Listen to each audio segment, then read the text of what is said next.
আজকে 11 থেকে আমার শুরু হচ্ছে অঙ্ক। তো বলেছে একই ধাতুর পাত দিয়ে তৈরি দুটি ফাঁপা গোলকের ব্যাস যথাক্রমে 21 সেমি এবং 17.5 সেমি। তাহলে গোলক দুটি তৈরি করতে যে পরিমাণ ধাতুর পাত লেগেছে তার অনুপাত নির্ণয় করুন। দেখো এই অঙ্কটা কিন্তু খুব ইম্পর্টেন্ট একটা অঙ্ক, কারণ দেখো এখানে একটা কথা বলেছে যে ফাঁপা গোলক তৈরি করা হয়েছে। মনে রাখবেন নিরেট গোলক তৈরি করতে তার আয়তন কাজে লাগে, আর ফাঁপা গোলক তৈরি করতে তার সমগ্র তলের ক্ষেত্রফল কাজে লাগে। ঠিক আছে, কি বললাম? নিরেট গোলক তৈরি করতে তার আয়তন কাজে লাগে। যেমন ধরো মনে করো একটা গোল গুলি, সেই গুলি নিরেট মানে ভেতরটা ভর্তি, তাহলে কিন্তু সেটা তৈরি করতে তার আয়তন কাজে লাগে। কিন্তু মনে করো একটা ফুটবলের ভেতরে কিন্তু হাওয়া থাকে, কিন্তু চামড়াটা কি ভেতরে থাকে না, শুধুমাত্র ফুটবলের গায়ে বাইরের যে বহিরাবরণ ওইটাতে শুধু চামড়া থাকে। তাহলে ফুটবলটা তৈরি হচ্ছে কিন্তু চামড়া দিয়ে, আর ফুটবলের ভেতরে কিন্তু কোনো চামড়া থাকে না, ওটা ফাঁপা, ভেতরে হাওয়া থাকে। তো সেই কারণের জন্য সেটা হবে সমগ্রতল। তাহলে নিরেট গোলক তৈরি করতে তার আয়তন, আর ফাঁপা গোলক তৈরি করতে তার সমগ্রতল। ঠিক আছে, তাহলে এবার দেখো প্রথম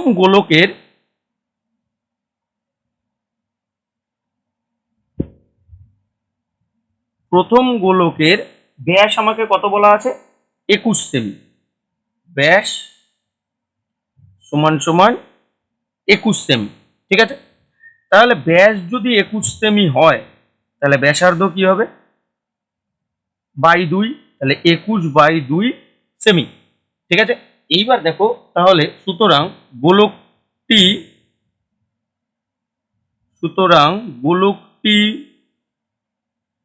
তৈরি করতে ধাতুর পাত লাগবে। কি বললাম? ফাঁপা গোলক, তাহলে সমগ্রতল, তাই তো? সমগ্রতলের ক্ষেত্রফলের ফর্মুলা 4πr²। আর মানে হচ্ছে ব্যাসার্ধ, তাহলে 4πr², আর মানে ব্যাসার্ধ, তাহলে 4π ব্যাসার্ধ কত পেলাম এইমাত্র আমি? 21/2, তার স্কোয়ার হয়ে যাবে তাহলে এত বর্গ সেমি। ঠিক আছে, এইবার তাহলে আসি দ্বিতীয় গোলক। তাহলে দেখো আমাকে কি বলেছে? দ্বিতীয় গোলকের ব্যাস। তো দ্বিতীয় গোলকের ব্যাস তোমাদের বইতে কত বলা আছে? 17.5 সেমি। তাহলে ব্যাসার্ধ কি হবে? বাই 2, তাহলে 17.5/2 এত সেমি। ঠিক আছে, তাহলে সুতরাং এই গোলকটি, এটাও কিন্তু ফাঁপা গোলক, তাহলে সুতরাং গোলকটি তৈরি করতে ধাতুর পাত লাগবে। সমগ্রতলের ফর্মুলা এইমাত্র লিখেছি 4πr², আর মানে হচ্ছে ব্যাসার্ধ। তাহলে 4π ব্যাসার্ধ কত এখন? 17.5/2 তার স্কোয়ার এত বর্গ সেমি। ঠিক আছে, এইবার আমাকে কি বলেছে? এদের অনুপাত। তাহলে সুতরাং এদের অনুপাত কি হবে? প্রথমটা কত? 4π 21/2 এর হোল স্কোয়ার ইস্টু 4π, দ্বিতীয়টা কত? 17.5/2 তার হোল স্কোয়ার। ঠিক আছে, এইবার অনুপাত মানেই তো ভাগ, তাহলে 4π প্রথমে যেটা আছে 21/2 তার হোল স্কোয়ার ডিভাইডেড বাই দ্বিতীয় যেটা আছে 4π 17.5/2 তার হোল স্কোয়ার। ঠিক আছে, এইবার তাহলে দেখো 4π কেটে গেল, তাহলে কেটে গিয়ে দেখো 21/2 এর স্কোয়ার আছে, তাহলে 21/2 দুইবার হবে। একই রকম ভাবে 17.5/2 এর স্কোয়ার আছে, তাহলে 17.5/2 দুইবার হবে। তাহলে লিখলাম দুইবার, 2 এর সাথে 2, 2 এর সাথে 2, এই যে এখানেও নিচে দুটো 2, এখানেও নিচে দুটো 2 কেটে গেল। তাহলে রইল কি লাইনটা? 21 গুণ 21 বাই 17.5 গুণ 17.5। ঠিক আছে, এবার তাহলে এই যে দশমিকটাকে যদি আমি তুলে দিই তাহলে ওপরে একটা 10, আবার এই যে দশমিকটাকে যদি আমি তুলে দিই উপরে একটা 10। ঠিক আছে, তাহলে 5 দিয়ে কাটাকাটি করলে 2, আর 5 দিয়ে কাটাকাটি করলে কত আসছে? 35। আবার 5 দিয়ে কাটাকাটি করলে 2, 5 দিয়ে 175কে কাটাকাটি করলে কত আসছে 35। এইবার দেখো 7 দিয়ে কাটাকাটি করলে 3 7 21, 7 দিয়ে কাটাকাটি করলে 5 7 35, আবার 7 দিয়ে কাটাকাটি করলে 3 7 21, 7 দিয়ে কাটাকাটি করলে আবার 5 7 35, তাই তো? তাহলে দেখো এখানে কি হয়ে যাচ্ছে, দেখো এখানে কি আছে 3 3 2 2, তাহলে দুটো 3-এ 9 আর দুটো 2-এ 4, তাহলে 4 9 36 বাই এখানে কত আছে দুটো 5, তাহলে 5 5-এ 25, তাহলে এটা অনুপাত আকারে লিখলে কত চলে আসছে 36:25। এটাই আমার কাছে জানতে চেয়েছিল যে যতটা ধাতুর পাত লাগবে তার অনুপাত কত, তাহলে অনুপাতটা আমি কত পেয়ে গেলাম 36:25। ঠিক আছে, বোঝা গেল পুরো? তাহলে এবার 12 নম্বর অঙ্কটা দেখো কি বলেছে, একটি ধাতব গোলকের উপরিতল এমন ভাবে কেটে নেওয়া হলো যে নতুন গোলকের বক্রতলের ক্ষেত্রফল পুরনো গোলকের ঠিক অর্ধেক। মানেটা কি, মনে করো এই একটা বড় গোলক ছিল, ঠিক আছে, এই বড় গোলক থেকে একটা ছোট্ট গোলক কেটে নেওয়া হয়েছে, এর ভেতর থেকে একটা ছোট গোলক কেটে নেওয়া হয়েছে। তো শুরুতে যে গোলকটা ছিল আমি সেটার ব্যাসার্ধকে যদি স্মল আর আর যেই গোলকটাই ভেতর থেকে কেটে নেওয়া হয়েছে সেটাকে আমি ধরছি স্মল আর। ঠিক আছে, তাহলে আমি মনে করছি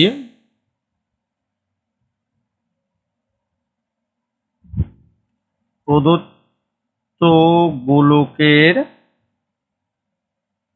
ব্যাসার্ধ ক্যাপিটাল আর একক ও নতুন গোলকের ব্যাসার্ধ স্মল আর একক। ঠিক আছে, তাহলে এইবার সুতরাং প্রদত্ত গোলকের বক্রতলের ক্ষেত্রফল কত হবে 4 পাই, প্রদত্তর কত বড় হাতের আর, তাই না, তাহলে 4 পাই বড় হাতের আর স্কোয়ার বর্গ একক। আর নতুন যে গোলকটা, তাহলে নতুন গোলকের বক্রতলের ক্ষেত্রফল, নতুন গোলকের হচ্ছে স্মল আর, তাহলে 4 পাই স্মল আর স্কোয়ার এত বর্গ। ঠিক আছে, এইবার দেখো সুতরাং প্রশ্নানুসারে তোমাদের বইতে কি বলা হয়েছে, এই যে নতুন গোলকটা, এই নতুন গোলকের বক্রতলের ক্ষেত্রফল, নতুন গোলকের বক্রতলের ক্ষেত্রফল 4 পাই স্মল আর স্কোয়ার, সেটা প্রদত্ত যে গোলক মানে 4 পাই ক্যাপিটাল আর স্কোয়ার তার অর্ধেক, অর্ধেক মানে হাফ, তাই হাফের জন্য 1/2 বসিয়ে দিলাম। ঠিক আছে, নতুন গোলকের বক্রতলের ক্ষেত্রফল 4 পাই স্মল আর স্কোয়ার, প্রদত্ত যে গোলক মানে 4 পাই ক্যাপিটাল আর স্কোয়ার তার অর্ধেক, অর্ধেক মানে হাফ, তাই সামনে হাফ বসিয়ে দিলাম 1/2। ঠিক আছে, তাহলে এবার দেখো এই পাশ থেকে 4 পাই কেটে গেল, তাহলে এখানে কত আসছে r square by 2 equal to small r square. ঠিক আছে, আর এই 2টাকে ওই পাশে পাঠিয়ে দিলে কি হচ্ছে স্মল আর স্কোয়ার কোনাকুনি গুণ হয়ে 2 স্মল আর স্কোয়ার, তাহলে স্কোয়ার উঠলে রুট হয়ে যাবে। ঠিক আছে, আর রুট মানে দেখো এটাকে ভেঙে আমি কিভাবে লিখছি 2 ইন্টু আর স্কোয়ার মানে দুটো আর। ঠিক আছে, আর রুটের মধ্যে দুটো থাকলে সেটা রুটের বাইরে একটা হয়, তাহলে রুটের বাইরে একটা স্মল আর আর 2 তো একাই আছে, তাই এটা রুটের বাইরে আসবে না, শুধু √2। ঠিক আছে, এইবার দেখো আমাকে কি বলেছে, বলেছে যে নতুন গোলকের আয়তন, তাহলে সুতরাং আচ্ছা প্রথমে আগে আসি আমি প্রদত্ত গোলকের আয়তন, তাহলে প্রদত্ত গোলকের আয়তন কি হবে, প্রদত্ত গোলক ছিল ক্যাপিটাল আর, তাহলে আয়তন মানেটা কি 4/3 পাই, প্রদত্ত গোলক হচ্ছে ক্যাপিটাল আর, তাহলে ক্যাপিটাল আর এর কিউব, এত ঘন একক, তাই তো, এত ঘন একক। তাহলে এইবার দেখো এটা কত হচ্ছে 4/3 পাই, এই যে ক্যাপিটাল আর সেটা মানে এইমাত্র কি দেখেছি স্মল আর রুট টু, তাহলে স্মল আর রুট টু তার কিউব হয়ে গেল এত ঘন একক। ঠিক আছে, এইবার তাহলে এটা কি হয়ে যাচ্ছে দেখো, 4/3 পাই, এই যে আর রুট টুর কিউব, কিউব মানে কি হবে, 3বার হবে তাই না, তাহলে স্মল আর রুট টু, আবার স্মল আর রুট টু, আবার স্মল আর রুট টু। ঠিক আছে, এইবার তাহলে দেখো এটা কি হয়ে যাচ্ছে, 4/3 পাই, দেখো এইখানে একটা আর, এইখানে একটা আর, এখানে একটা আর, তাহলে 3টে স্মল আর আছে তাই না, তাহলে 3টে স্মল আর এর জন্য স্মল আর এর কিউব। ঠিক আছে, আর তার সাথে এবার দেখো এই যে একটা রুট টু আর এই যে একটা রুট টু, দুটো রুট টু মিলে হলো শুধু টু, আর লাস্টে এই যে একটা রুট টু আছে সেইটা রুট টুর মতোই থাকলো। তাহলে কি হলো, প্রদত্ত মানে পুরনো গোলকটার আয়তন 4/3 পাই আর কিউবের সাথে 2√2 এত ঘনক।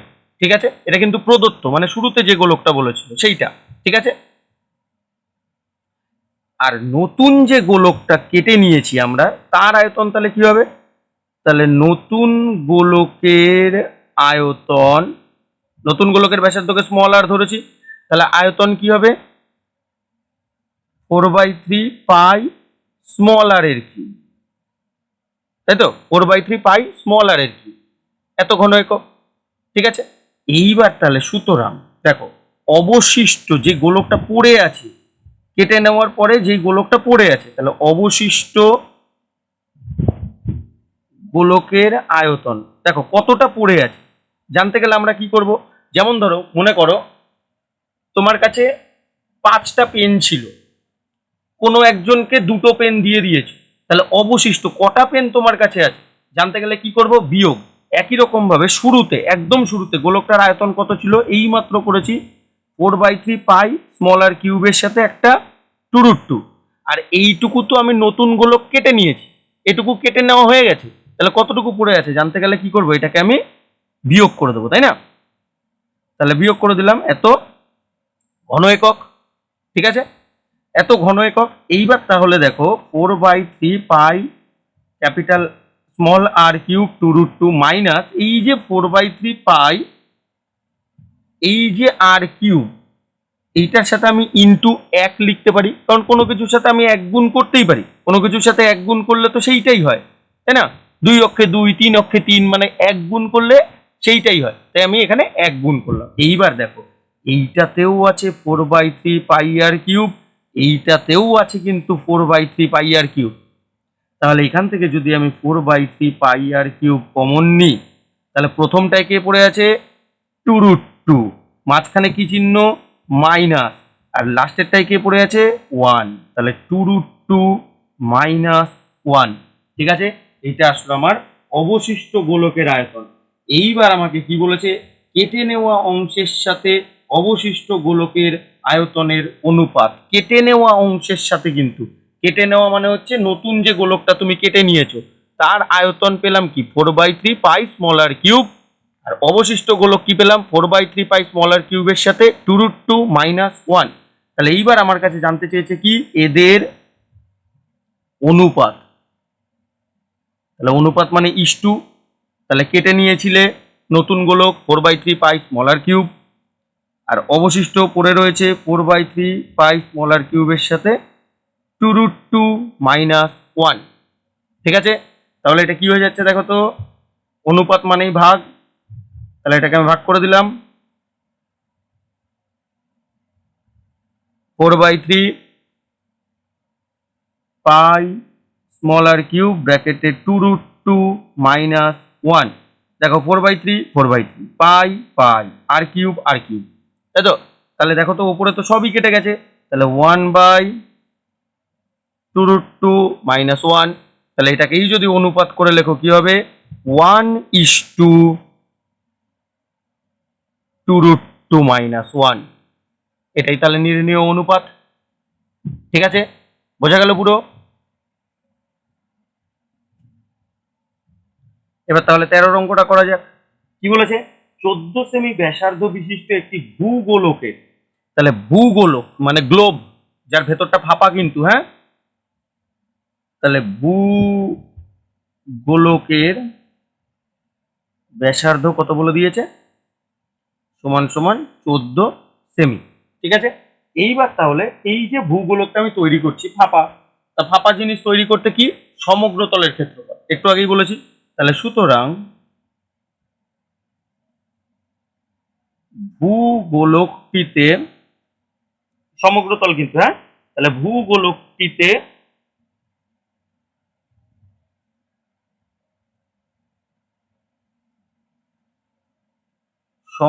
ভূগোলকটির সমগ্র তলের ক্ষেত্রফল, সমগ্র তলের ক্ষেত্রফলের ফর্মুলা 4 পাই আর স্কোয়ার, এত বর্গের, তাই না? তাহলে 4 পাই বলতে 22/7 ইন্টু আর স্কোয়ার, আর স্কোয়ার মানে হচ্ছে 14, ব্যাসার্ধ কত 14, তাহলে 14 স্কোয়ার, এত বর্গ সেমি। তাহলে 4 ইন্টু 22/7, 14 স্কোয়ার মানে দুইবার লিখবো 14কে আমি,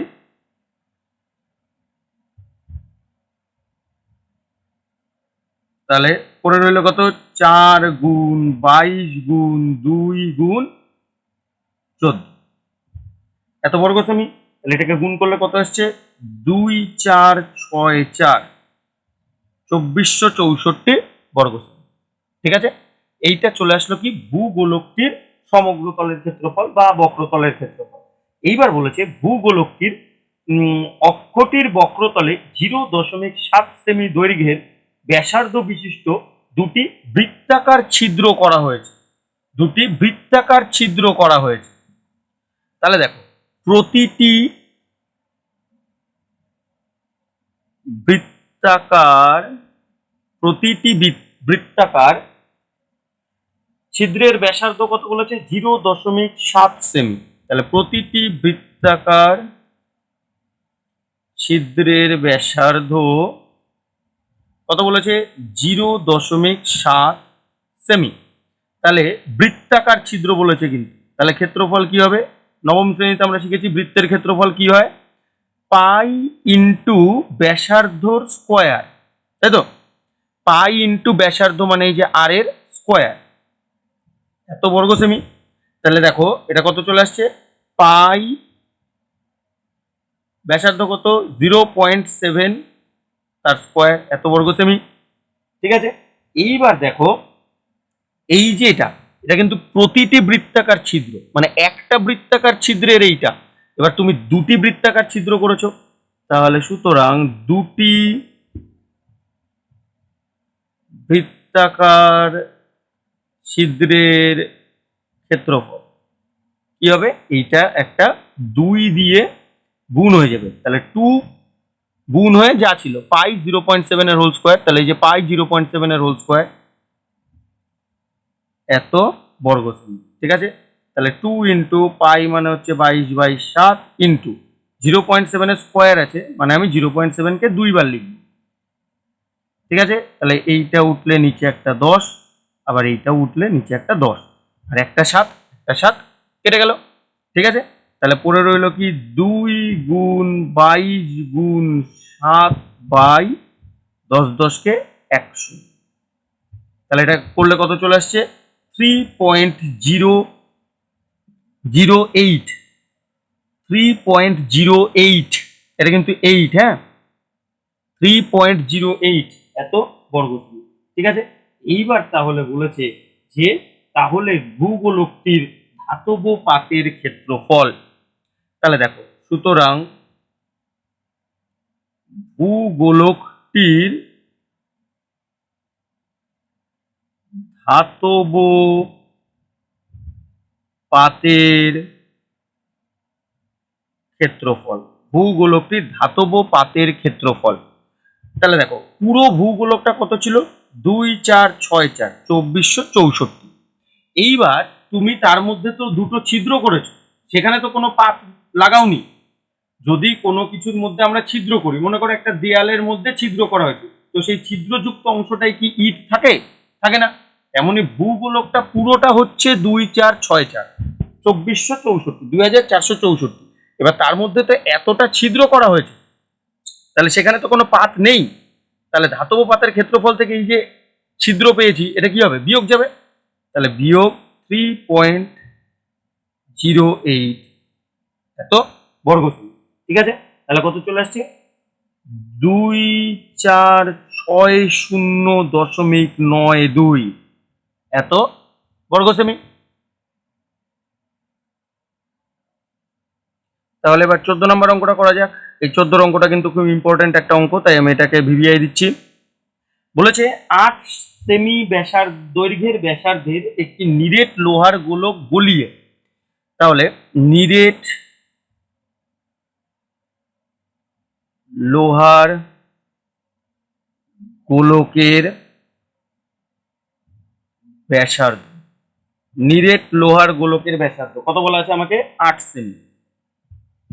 তাহলে 8 সেমি। ঠিক আছে, তাহলে নিরেট লোহার গোলক, কিন্তু তাহলে নিরেট লোহার গোলককে গলানো হচ্ছে, নিরেট বললেই বলেছি আয়তন, তাহলে গলালে আয়তন কি হবে, 4/3 পাই আর কিউব, আর মানে হচ্ছে ব্যাসার্ধ কত 8, তাহলে তার কিউব এত ঘন সেমি। এইবার এই গোলকটাকে গলিয়ে কি হয়েছে, 1 সেমি দৈর্ঘ্যের ব্যাসার্ধের নিরেট গুলি তৈরি করা হয়েছে। তাহলে প্রতিটি নিরেট গুলির ব্যাসার্ধ কি বলে দিয়েছে, 1 সেমি। তাহলে নিরেট গুলি তৈরি করছো, নিরেট বললেই বলেছি আয়তন, তাহলে সুতরাং প্রতিটি নিরেট গুলির আয়তন, তাহলে আয়তন কি হবে, 4/3 পাই তার সাথে আর এর কিউব, আর মানে হচ্ছে ব্যাসার্ধ, ব্যাসার্ধ কত 1, তাহলে এত ঘন সেমি। ঠিক আছে, আর আমি মনে করে নিচ্ছি মোট এনটি নিরেট গুলি তৈরি করা যাবে। ঠিক আছে, এনটি নিরেট গুলি তৈরি করা যাবে, তাহলে সুতরাং এনটি নিরেট গুলির আয়তন কি হবে, এই যে গুলির আয়তন পেয়েছিলাম 4/3 পাই ব্যাসার্ধ মানে 1 এর কিউব, তার সাথে কি হবে, এই যে এনটা কি হয়ে যাবে, গুণ হয়ে যাবে, কারণ এনটি নিরেট গুলির আয়তন বলেছি। তাহলে এবার দেখো এন ইন্টু 4/3 পাই 1 কিউব মানে 1 গুণ লেখাও যা, না লেখাও তা, তার জন্য আমি আর লিখলাম, তাহলে এন ইন্টু 4/3 পাই। এবার এই যে এনটি নিরেট গুলির আয়তন পেলাম, এই গুলিগুলো আমি কোথার থেকে তৈরি করেছিলাম, প্রশ্ন বলেছে যে বড় লোহার গোলকটাকে গলিয়ে, তার মানে প্রশ্নানুসারে এই যে লোহার গোলক যা, সেটাকে গলিয়ে আমি যে এনটা গুলি তৈরি করেছি, সেই গুলির আয়তনও তাই। ঠিক আছে, তাহলে দেখো সুতরাং প্রশ্নানুসারে তাহলে কি হয়ে যাবে, এই যে এনটা গুলি, এন ইন্টু 4/3 পাই, আর শুরুতে যাকে আমি গলিয়ে তৈরি করেছিলাম গুলিগুলো, সেই গোলক নিরেট গোলক 4/3 পাই 8 এর কিউব, ব্যাসার্ধর কিউব 8, এ দুটো সমান, তাহলে 4/3 পাই 4/3 পাই কেটে গেল, তাহলে কেটে গিয়ে এন সমান সমান 8 এর কিউব মানে কত 512, তাহলে সুতরাং নির্ণেয়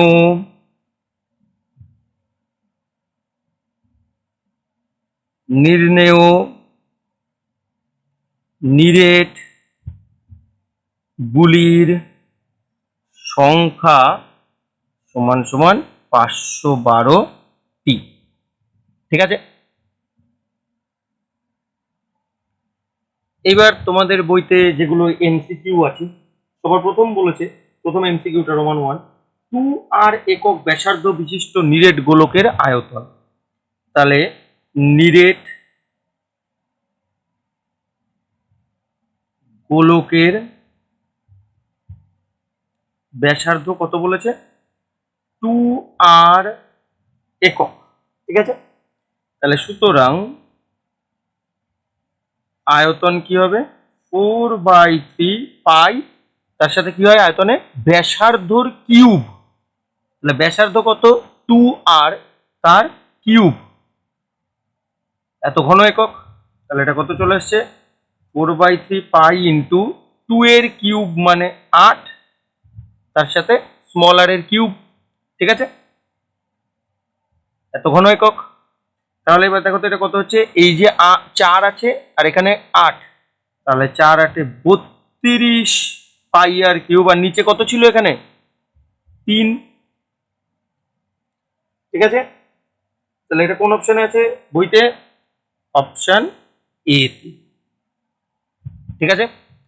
এইবার তাহলে রোমান 2-এরটা দেখ, এটা কিন্তু খুব ইম্পর্টেন্ট একটা এমসিকিউ, তাই আমি এটাকে ভিভিআই দেব।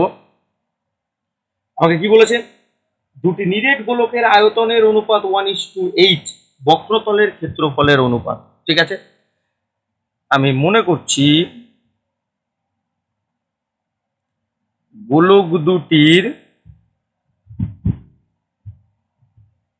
গোলক দুটির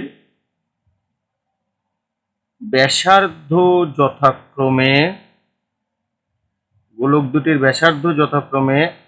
r1 একক ও r2 একক, ঠিক আছে। তাহলে এবার দেখো, সুতরাং প্রশ্নানুসারে আমাকে কি বলেছে, দেখো আয়তনের অনুপাত, তাহলে প্রথম জনের আয়তন কি হবে 4/3 পাই r1 এর কিউব, এই যে ব্যাসার্ধকে আমি r1 ধরেছিলাম, ইস্টু দ্বিতীয় জনের আয়তন কি হবে 4/3 পাই r2 এর কিউব, এই যে দ্বিতীয় জনের ব্যাসার্ধকে আমি r2 ধরেছিলাম, আর এই আয়তনের অনুপাতটাই কত আমাকে বলেছে 1:8, ঠিক আছে।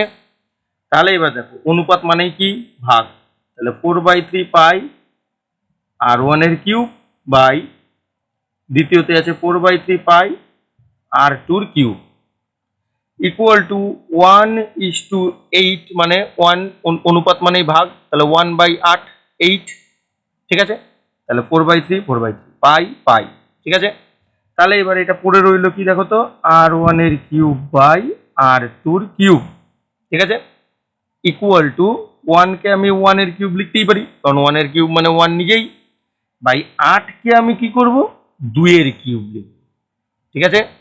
তাহলে এবার দেখো r1 কিউব বাই r2 এর কিউব, এই পুরোটাকে একসাথে আমি r1 বাই r2 এর হোল কিউব লিখতে পারি। একই রকম ভাবে 1 এর কিউব বাই 2 এর কিউব, এটাকে একসাথে আমি 1/2 এর হোল কিউব লিখতে পারি, ঠিক আছে। তাহলে কি বললাম, r1 বাই r2 এর হোল কিউব ইকুয়াল টু 1/2 তার হোল কিউব, ঠিক আছে। তাহলে এবার দুপাশ থেকে কিউব কিউব তাড়িয়ে দিলে, মনে মনে বাদ দিয়ে দিলে, r1 by r2 equal to রইল কি 1/2, ঠিক আছে। এইবার আমার কাছে যেটা জানতে চেয়েছিল, তাহলে সুতরাং বক্রতলের ক্ষেত্রফলের অনুপাত, তাদের বক্রতলের ক্ষেত্রফলের অনুপাত কি হবে, প্রথম জনের বক্রতল 4πr1² ইস্টু, অনুপাত বলেছে ইস্টু দ্বিতীয় জনের বক্রতলের ক্ষেত্রফল 4πr2²। তাহলে এবার অনুপাত মানেই তো ভাগ, তাহলে 4πr1² ডিভাইডেড বাই দ্বিতীয়তে যে আছে 4πr2²। তাহলে দেখো এখান থেকে 4π কেটে গেল, তাহলে পড়ে রইল কি r1² বাই r2²। আর এই যে r1² বাই r2², এটাকে আমি r1/r2 হোল স্কোয়ার বলতে পারি, ঠিক আছে। আর এই যে r1/r2 তার মান কত, এই যে এখানে করে রাখা আছে 1/2, তাহলে এই জায়গাটায় আমি 1/2 বসাবো, আর মাথায় স্কোয়ার ছিল বলে স্কোয়ার। তাহলে দেখো ওপরে 1 আছে, তাহলে 1 এর স্কোয়ার 1 বাই নিচে 2 আছে, তাহলে 2 এর স্কোয়ার 4, তাহলে 1 আর নিচে 4 মানে 1:4, এইটা আছে অপশন ডি তে, ঠিক আছে, বুঝা গেল। তাহলে এইবার দেখো রোমান তিনেরটা, রোমান তিনেরটা কি বলেছে আমাকে? বলেছে যে 7 সেমি ব্যাসার্ধ বিশিষ্ট নিরেট অর্ধগোলক, নিরেট অর্ধগোলক বলেছে কিন্তু, হ্যাঁ নিরেট অর্ধগোলক বলেছে কিন্তু। তাহলে নিরেট অর্ধগোলকের ব্যাসার্ধ বলে দিয়েছে কত? 7 সেমি। ঠিক আছে, তাহলে আমার কাছে নিরেট অর্ধগোলকের সমগ্র তলের ক্ষেত্রফল, আগের দিন যখন আমি সূত্র লিখিয়েছিলাম তখন নিরেট অর্ধগোলকের সমগ্র তল, নিরেট অর্ধগোলক কিন্তু, হ্যাঁ সমগ্র তলের ক্ষেত্রফল কত বলেছিলাম? এখানে ফর্মুলা আমি আবার লিখে দিচ্ছি, 3πr², এত বর্গ একক। ঠিক আছে, তাহলে এইবার এটা কি হয়ে যাবে? 3πr মানে হচ্ছে ব্যাসার্ধ, মানে 7 এত বর্গ সেমি। তাহলে 3π7² মানে 49। আর এই যে 3কে যদি আমরা 49 দিয়ে গুণ করি তাহলে কত হচ্ছে? 147। আর পাই যেরকম ছিল সেরকমই থাকলো। এই যে 3 দিয়ে 49কে গুণ করলাম 147, আর পাই যেমন ছিল পাইকে আমরা তেমনই বসিয়ে দিই, তাহলে 147 পাই বর্গ সেমি। ঠিক আছে, এইটা আছে হচ্ছে অপশন সি তে। ঠিক আছে, এইবার তাহলে 4 নাম্বার এমসিকিউটা করা যাক। আর এই এমসিকিউটাও কিন্তু একটা ইম্পর্টেন্ট এমসিকিউ, এটাকে আমি ভিভিআই দিচ্ছি। ঠিক আছে, তো দেখো কি বলেছে, দুটি নিরেট গোলকের বক্রতলের ক্ষেত্রফলের অনুপাত 16:9। নিরেট গোলক বলেছে কিন্তু, হ্যাঁ তাহলে আমি মনে করি নিরেট গোলক দুটির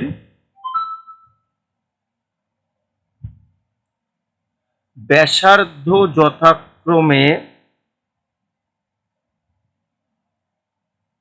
R1 একক ও R2 একক।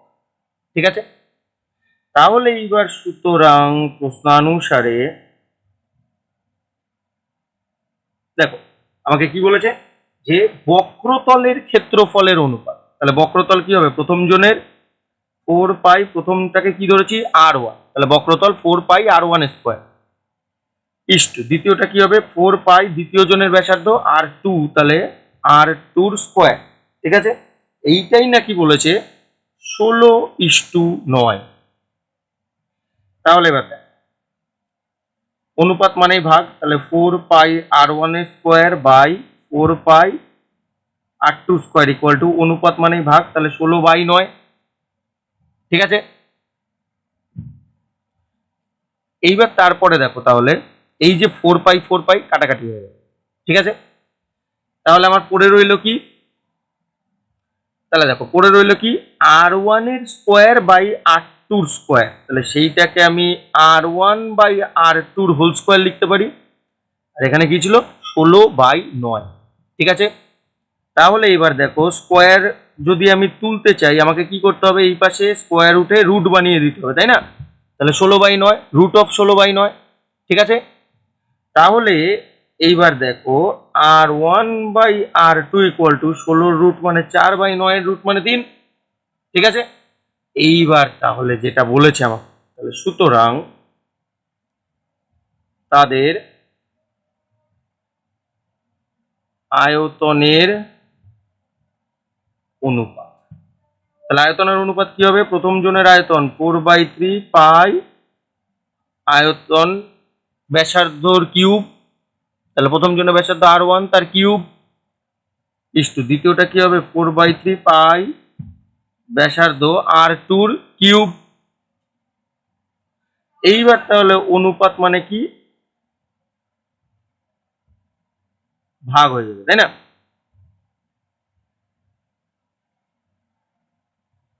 তাহলে এটা 4/3 R1 এর cube by 4/3 pi R2 cube, তাহলে 4/3 পাই 4/3 পাই কেটে গেল। তাহলে পড়ে রইল কি এখানে? R1 এর কিউবের সাথে নিচে R2 কিউব। এইবার এই যে R1 এর কিউব বাই R2 এর কিউব, এটা মানে কি R1 বাই R2 এর হোল কিউব। আর এই যে R1 বাই R2 তার মান কত দেখেছিলাম আমরা, এই যে এখানে লিখে রেখেছি 4/3, তাই না? তাহলে এটার মান বসালে কত হয়ে যাচ্ছে দেখো, 4/3 কিউব। তাহলে এবার 4 কিউব মানে হচ্ছে 64 বাই 3 কিউব মানে হচ্ছে 27। তাহলে এবার এটাকে অনুপাত আকারে লিখলে 64:27, ঠিক আছে? 64:27, এটা আছে কোথায়? অপশন এ তে আছে তোমাদের বইতে, ঠিক আছে? এইবার তাহলে 5-এরটা করা। কি বলেছে রোমান 5-এরটা? বলেছে একটি নিরেট গোলকের বক্রতলের ক্ষেত্রফল ও 3 গুণ আয়তনের সাংখ্যমান সমান, তাহলে গোলকটির ব্যাসার্ধের দৈর্ঘ্য কত? আমি মনে করছি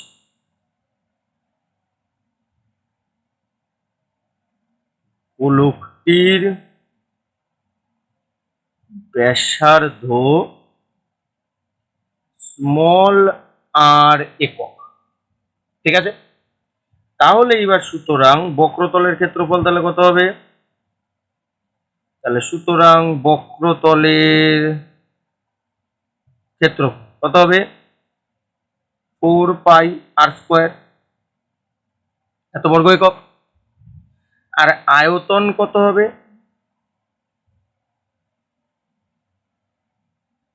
4/3πr³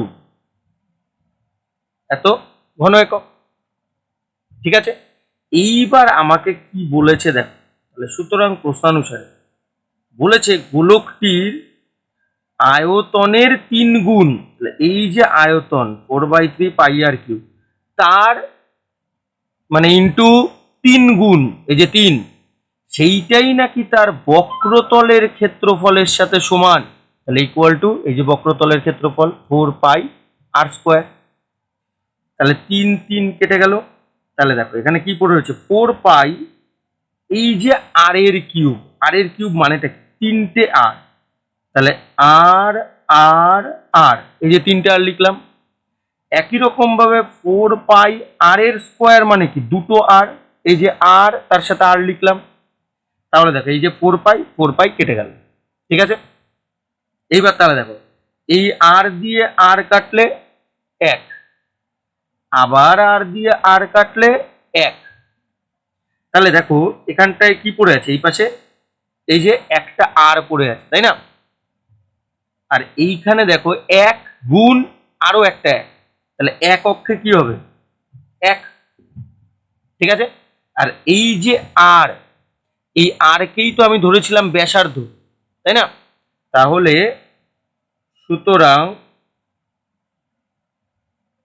ব্যাসার্ধ সমান সমান কত চলে আসলো? 1 একক। ব্যাসার্ধ সমান সমান চলে আসলো কত? 1 একক। এটা তোমাদের বইতে কততে আছে? অপশন এ তে আছে, ঠিক আছে?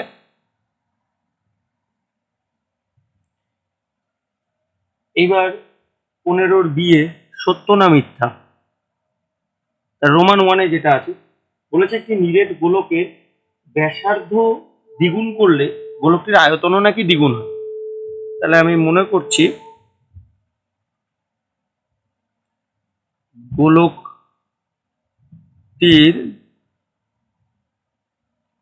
ব্যাসার্ধ স্মল আর একক ও আয়তন ভি ঘন একক, ঠিক আছে? ব্যাসার্ধ স্মল আর একক, আয়তন ভি ঘন একক। তাহলে সুতরাং ভি কি হবে? আয়তন মানে 4/3πr³, ঠিক আছে? 4/3πr³।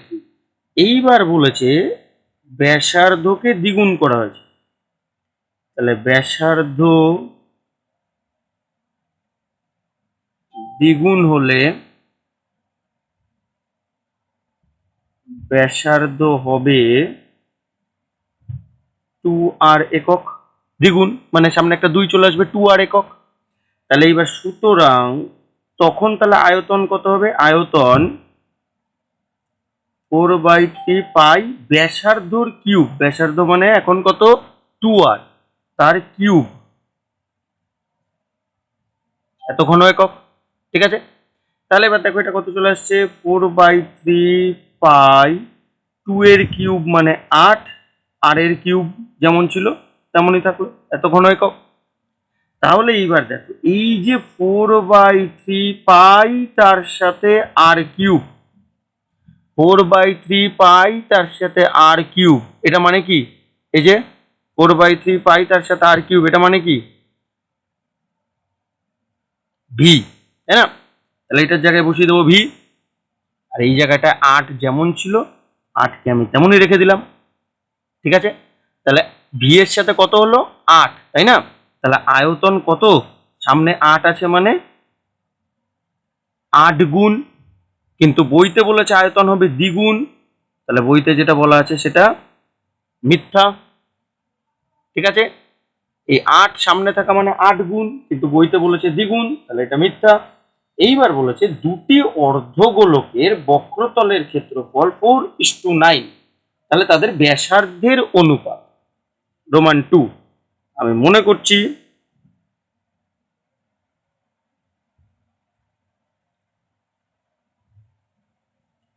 অর্ধগোলক দুটির ব্যাসার্ধ যথাক্রমে R1 একক ও R2 একক।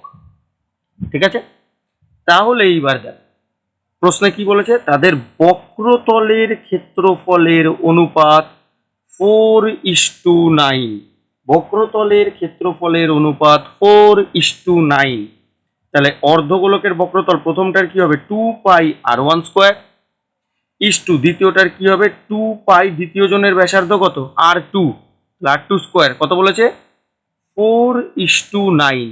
ঠিক আছে, তাহলে এবার দেখো অনুপাত মানেই ভাগ, তাহলে 2 পাই R1 স্কোয়ার বাই 2 পাই R2 স্কোয়ার, এর পাশে অনুপাত মানে ভাগ, তাহলে 4/9। তাহলে 2 পাই কেটে গেল, তাহলে পড়ে রইল কি R1 square by R2 square equal to 4কে আমি লিখতে পারি 2 এর স্কোয়ার বাই 9কে আমি লিখতে পারি 3 এর স্কোয়ার। তাহলে দেখো R1 by R2 whole square মানে সেটাকে R1 square by R2 square, R1 square by R2 স্কোয়ারকে আমি R1 by R2 whole square লিখতে পারি। একই রকম ভাবে 2 স্কোয়ার বাই 3 স্কোয়ারকে আমি 2 বাই 3 তার হোল স্কোয়ার লিখতে পারি। এবার দুই পাশ থেকে স্কোয়ার স্কোয়ার ক্যান্সেল করলে R1 by R2 equal to 2/3। আর ভাগ মানেই অনুপাত, অনুপাত মানে যদি ভাগ হয় ভাগ মানেও অনুপাত হবে। ঠিক আছে, এই যে এখানে যেমন অনুপাত চিহ্নটা তুলে ভাগ আকারে লিখেছিলাম, তেমনি এই ভাগ চিহ্নটা তুলে অনুপাত R1:R2, এ পাশেও অনুপাত 2:3। তাহলে ব্যাসার্ধের অনুপাত কত হলো 2:3। আমাকে বইতেও বলেছিল ব্যাসার্ধের দৈর্ঘ্যের অনুপাত হবে 2:3, তাহলে এটা সত্য চলে আসলো। ঠিক আছে,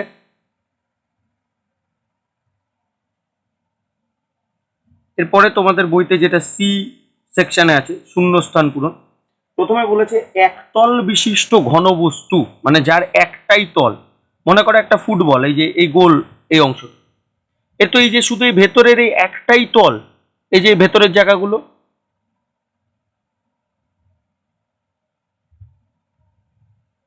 এই যে ভেতরের জায়গাগুলো, এর তো এই একটাই তল, তাহলে ফুটবল কি একটা গোলক, তাহলে একতল বিশিষ্ট ঘনবস্তুর নাম কি গোলক। ঠিক আছে, তারপরের প্রশ্ন বলেছে রোমান 2 তে আছে যে একটি নিরেট অর্ধগোলকের সমতলের সংখ্যা।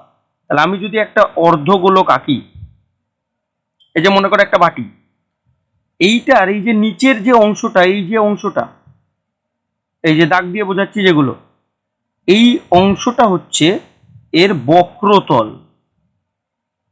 আর এই যে ওপরের যে অংশটা যেটা ফাঁকা আছে সেটা হচ্ছে সমতল।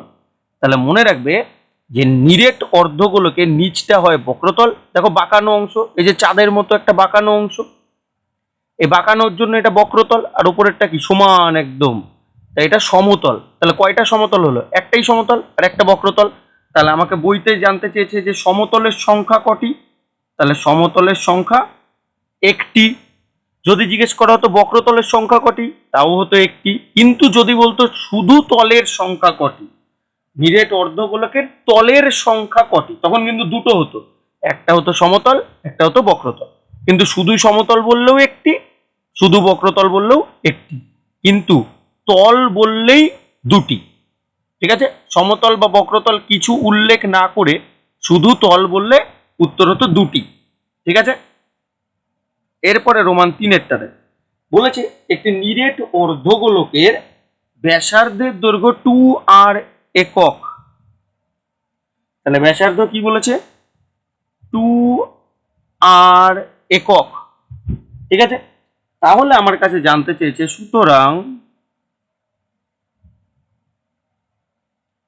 সমগ্র তলের ক্ষেত্রফল। তাহলে সমগ্র তলের ক্ষেত্রফলের ফর্মুলা, নিরেট অর্ধগোলক বলেছে কিন্তু, তাহলে 3πr²। ঠিক আছে, সমগ্র তলের ক্ষেত্রফল 3πr²। আর মানে কিন্তু এখানে ব্যাসার্ধ। ঠিক আছে, আমি এটা ফর্মুলা লিখলাম, যদিও এখানে ছোট হাতের আর আছে, তো তোমাদের বোঝানোর জন্য এটা বড় হাতের আর দিয়ে লিখলাম। তাহলে 3π বড় হাতের আর, যেটা মানে হচ্ছে ব্যাসার্ধ। তাহলে যদি আমি মান বসাই প্রশ্ন থেকে, তাহলে কত হবে? প্রশ্নে ব্যাসার্ধ কত বলেছে? এই যে প্রশ্নে ব্যাসার্ধ কত বলা আছে এখানে, 2r, তাই না?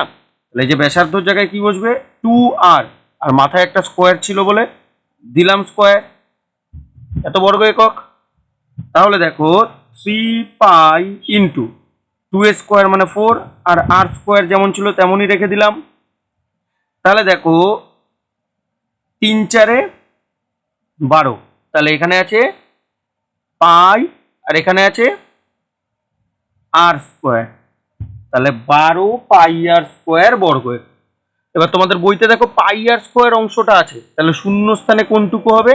শুধু 12।